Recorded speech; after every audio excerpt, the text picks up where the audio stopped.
Hi, it's Addie. Welcome to Peace of Mind Planning. I'm an estate planning lawyer in New Orleans, Louisiana. And among other things, I help busy parents in Louisiana plan their life and legacy through estate planning without overwhelm, confusion, and all the legal jargon so that their plan works when they need it. I live here in New Orleans with my husband and two small boys. You may see one or either of them make an appearance today. We're in quarantine protocols today. But I wanted to come with you today. I have something I wanted to share with you, and I thought you would find interesting. I don't see anybody joining us live today, but if you join us, let me know in the comments where you're from. And today I wanted to talk to you about what it's like to work with a lawyer. It's not something a lot of people do.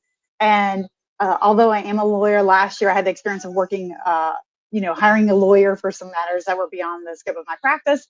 And it was sort of interesting being on the other side of the desk, so to speak. So when you're thinking about working with a lawyer, I'm going to talk primarily about estate planning because that's what I know best. But I just want to give you some tips and things to be looking for when you go ahead and do that. So the first thing you should do is schedule a consultation with the lawyer. You got to make sure this is somebody you feel comfortable with, that you want to share things with. And my son just joined us. And that you want to work with them. They want to work with you. You want to work with them. You feel comfortable with them. The easiest thing that you want to look out for is whether or not they have for me, if you want to have a consultation, you can schedule one. You can schedule one using my automatic scheduler. So it's really easy to work with me. You look at your calendar, you choose a time that works best for you. And I think that's a great way for that to do. You know, during the initial consultation, there will obviously be a discussion of fees. How do they bill? Is it on an hourly basis? They bill, $450 an hour. Is it on a flat fee basis, which most of my estate planning work is? Or, if you're dealing with a personal injury attorney, it could be on a contingency fee basis where they only get paid once you get paid. So that's a good thing to talk about. I think the biggest thing coming out of the initial consultation is to trust your gut. This wasn't a lawyer experience, but I had an experience where, we were looking to hire a contractor to do some repairs for the house. And, the first meeting didn't go well. We didn't have a good thing, and we ended up using him. And the whole process was very tricky because, in my gut, I knew that first meeting that we probably wouldn't work well together, and I should have followed that gut. And I think it's the same thing when you're hiring a lawyer. The next thing, after the initial consultation, if you decide, yes, I want to use this person, they'll say, okay, I need to run a conflicts check.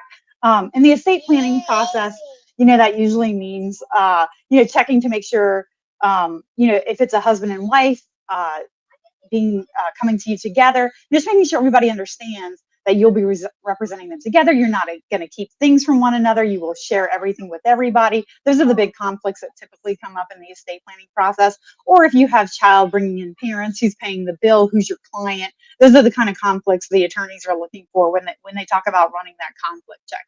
And then finally, after that, they'll send you some kind of agreement. They might call it an engagement letter, engagement agreement, representation agreement to sign, and it'll lay out everybody's mutual, agreements, obligations, how you're going to pay fees, what you can expect from the lawyer, what they can expect from you.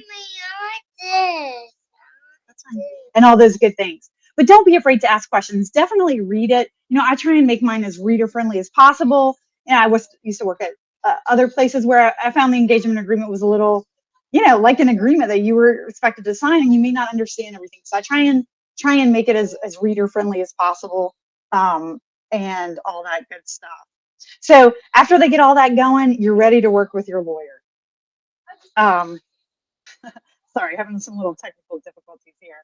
Uh, the first thing they're going to do, for me, I'm going to gather information. I'm going to need to know, if it's an estate planning engagement, where all your property is, where all your debts are, your family history, children, ex-spouses, all that good information. We're in the gathering information stage. And, any kind of lawsuit will be like that. Really, any engagement, the first thing you're doing is gathering information. The next thing that's going to happen, is that we're going to design your estate plan. I like to do this in a meeting with the client, live if possible. With COVID again, everything's going virtual or Zoom, but where I can see them, where they can see me, where we can ask questions. In that meeting, we'll talk about sort of the different options for what they're trying to accomplish, and talk about what their goals are, what they're to really, what's their primary goal, what's their secondary goal. I used to do this thing where I'd say, hey, please check what your goals are. Everybody would check everything. So you really have to figure out what's the most important thing.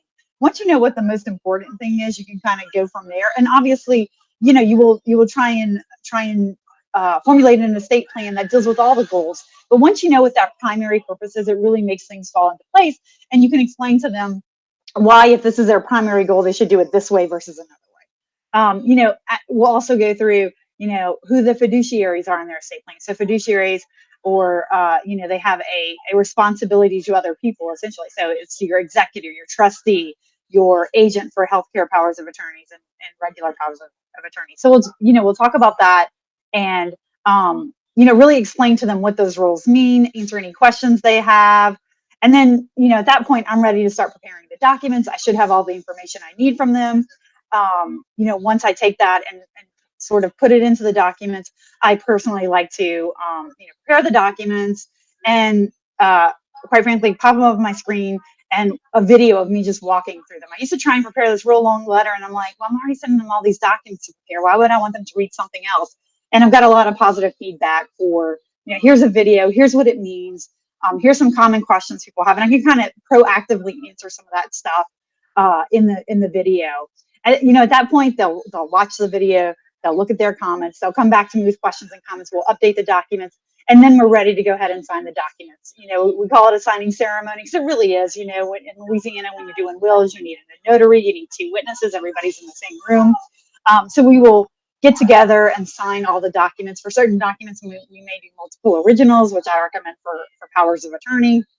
And after that, I'll go ahead and make a PDF copy of all the documents, put them in, one PDF, so you have everything in one place, and send it to you. I give copies of the original documents to the client. I give them suggestions of some great places to keep those documents. And so that is what it's like to work with an estate planning attorney.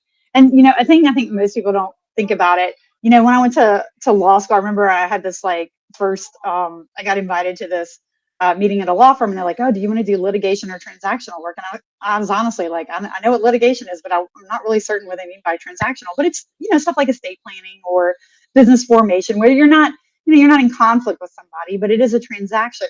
But I think when you call it transactional, people get in their mind like, okay, it's just one thing, and then I'm done, and I never talk to this person again.